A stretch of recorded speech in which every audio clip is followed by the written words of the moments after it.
जय हिंद दोस्तों, आप सभी का हमारे यूट्यूब चैनल में बहुत बहुत स्वागत है। आज हम एसएससी जीडी के फिजिकल कटाव के बारे में एनालिसिस करेंगे। क्या जा सकती है फाइनल कटाव, क्या जा सकती है फिजिकल कटाव, कौन सी शिफ्ट सबसे हार्ड थी, कौन सी शिफ्ट सबसे आसान थी, कहाँ सबसे कम कटाव जाएगा, किस राज्य में सबसे कम कटाव जाएगी, किस राज्य में सबसे ज़्यादा कटाव जाएगी, क्या 2024 वाली वैकेंसी की जैसी ही कटाव जाएगी कि उससे ज़्यादा कटाव जाएगी, क्या 2022 में जो पेपर आया था उससे आसान पेपर इस बार था या उससे हार्ड पेपर इस बार था, क्या जो 2024 में पेपर हुआ था एसएससीजीडी का उससे हार्ड पेपर इस बार था या उससे आसान पेपर इस बार था। भाई सभी के बारे में इस बार आपकी चर्चा करेंगे कि कैसे क्या जा सकती है कटाव। भाई सब कुछ एनालिसिस करेंगे, उसके बाद बताएंगे कैसे क्या हो सकता है। ठीक है, तो जुड़े रहिएगा अंत तक।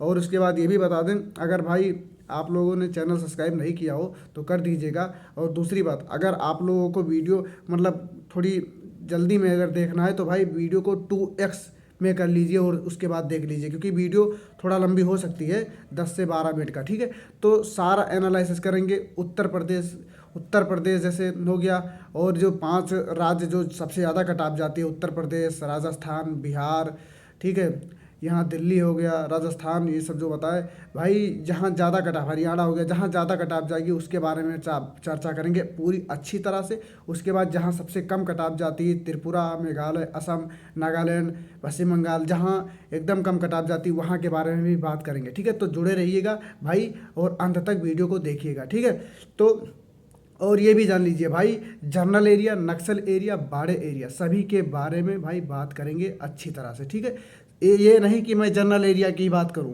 भाई बाड़े एरिया में भी तो लड़के आते हैं, वही नहीं नक्सल एरिया में भी तो लड़के आते हैं। बहुत से यूट्यूबर आते हैं जनरल एरिया की कटाव बताकर चले जाते हैं, ना नक्सल एरिया की बताते ना बाड़े एरिया की बताते।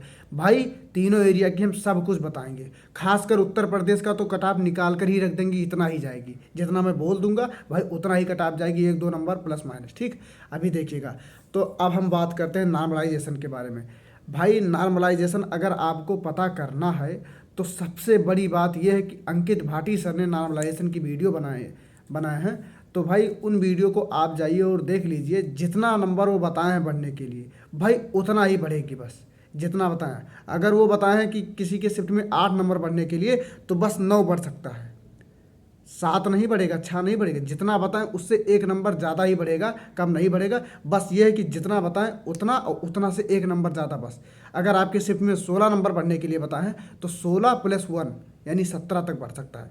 ठीक है, आप नॉर्मलाइजेशन में अंकित भाटी सर को फॉलो करिए, वहाँ हो जाएगा। दूसरी बात, आप रैंक मित्रा पर ना जाइए। रैंक मित्रा पे किसी किसी का 25-25 नंबर बढ़ा दिया है नॉर्मलाइजेशन में।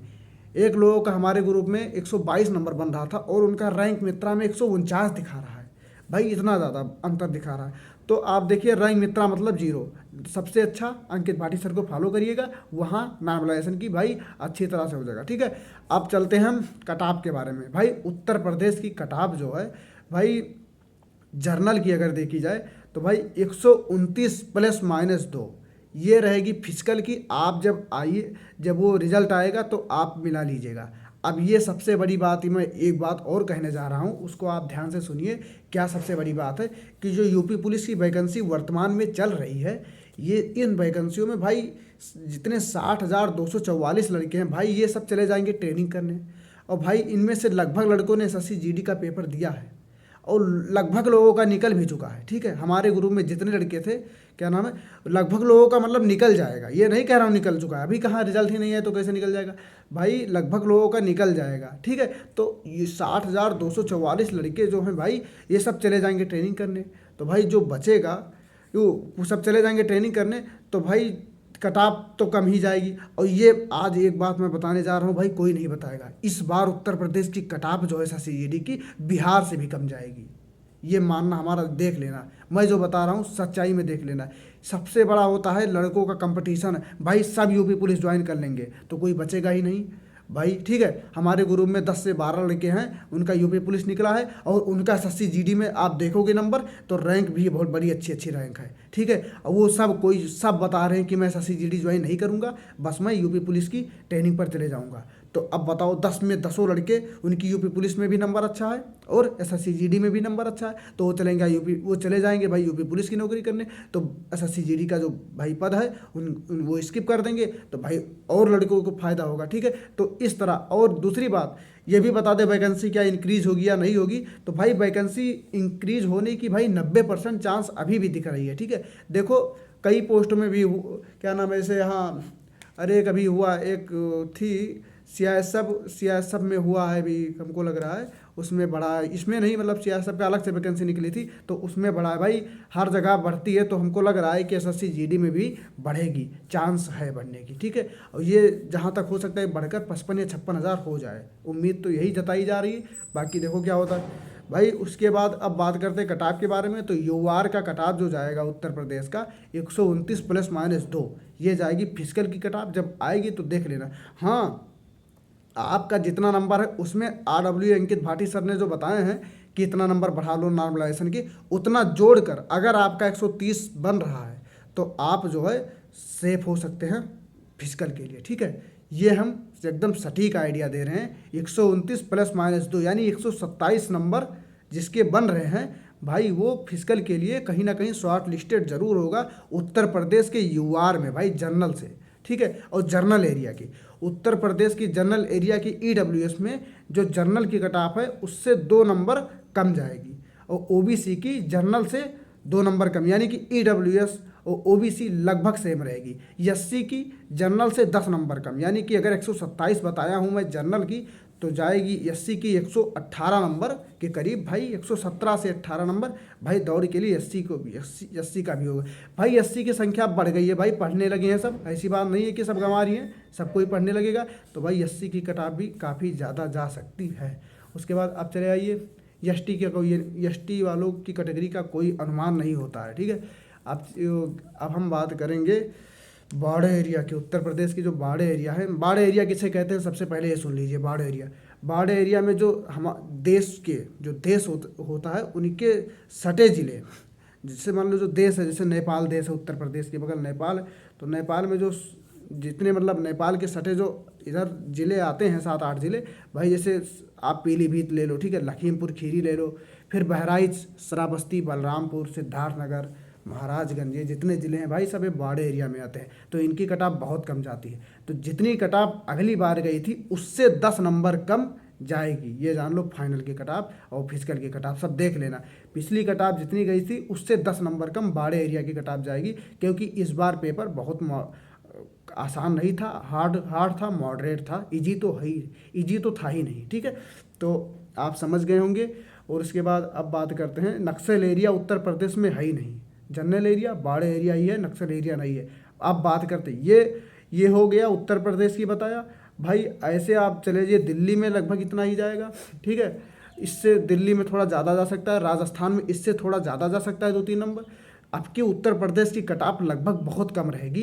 इन 5 राज्यों को जो रेड जोन में आते हैं, जहां सबसे ज़्यादा कटाव जाती है, उन सभी राज्यों में सबसे जो 5 राज्य हैं रेड जोन में आते हैं, उन सभी 5 राज्यों में सबसे कम कटाव अगर देखने को आपको अगर मिलेगा तो उत्तर प्रदेश की कटाव सबसे कम देखने को मिलेगा भाई। ठीक है, तो आपको समझ में आ गया होगा कि कितना कटाव जा सकती है उत्तर प्रदेश की, आप डाउट में ना रहिएगा। जितना कटाव गई थी वो बाढ़ एरिया की गई थी जो है जनरल की 98, तो अब की बाढ़ एरिया की जाएगी भाई 94। ठीक है, दौड़ के लिए बाढ़ एरिया की ईडब्ल्यूएस की गई थी 85, तो इस बार बाढ़ एरिया की ईडब्ल्यूएस की जाएगी 83, इस तरह। ठीक है, तो ऐसे ओबीसी की 91 गई थी, तो ओबीसी की इस बार 90 जाएगी। बाढ़ एरिया में मतलब दौड़ में तो लगभग सेम ही है, बाद में फाइनल में 10 नंबर थोड़ा कम हो सकता है। जैसे फाइनल में जनरल का गया था 131, तो फाइनल में आपकी जाएगा 121-22। ठीक है, इस तरह फाइनल में कम बढ़ेगा, फिजिकल के लिए तो बढ़ेगा ही उतना, लेकिन फाइनल में गैप थोड़ा कम हो जाएगा, इस तरह। तो अब चले आइए जहाँ सबसे कम कटाव जाती है, बात करते हैं पश्चिम बंगाल की, बात करते हैं असम की, बात करते हैं नागालैंड की, त्रिपुरा की, मेघालय की, मिजोरम की, जितने भी अदर राज्य हैं उन जगहों की बात करते हैं, तमिलनाडु की बात करते हैं, केरल की बात करते हैं, आंध्र प्रदेश की बात करते हैं, चले आइए गुजरात की बात करते हैं, फिर उसके बाद छत्तीसगढ़ की बात करते हैं, झारखंड की बात करते हैं भाई।